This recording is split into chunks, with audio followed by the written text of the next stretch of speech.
POCSO బాధితురాలికి కుటుంబ సభ్యులకు రక్షణ కల్పించకుండా నిర్లక్ష్యంగా వ్యవహరించిన పోలీసులు. మీ నాన్నను ఎలా చంపేశారో మిమ్మల్ని కూడా అలాగే చంపేస్తానని బాధితురాలి కుటుంబాన్ని గతంలో బెదిరించిన రాజ్ కుమార్. అయితే బాధితులు అప్పుడే ఫిర్యాదు చేసినా పట్టించుకోని పోలీసులు. ఫిర్యాదు చేసిన బాధిత కుటుంబంతో స్థానిక పోలీసులు దురుసుగా ప్రవర్తించారని ఆరోపణ.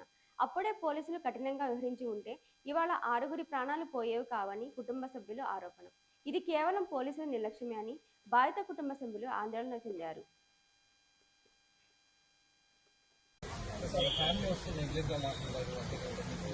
దాని గురించి వీఆర్ వెరిఫై దాని గురించి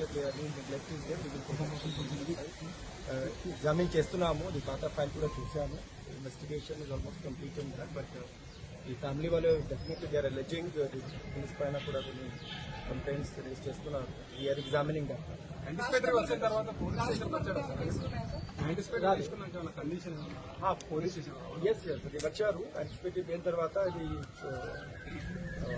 2-3 సారి కౌన్సిలింగ్ కోసం నేను పిలిచాను. కౌన్సిలింగ్ అప్పుడు ఆయన మైండ్ సెట్ కౌన్సిలింగ్ అప్పుడు ఆయన మైండ్ సెట్ మీన్స్ యాక్చువల్లీ అతనికి కొంచెం పాత రికార్డ్ అట్లా ఉంది. యాక్చువల్లీ ఫ్యామిలీ మెంబర్స్ చెప్తున్నారు కొంచెం మెంటల్ స్టేట్ స్టేబుల్గా లేదు.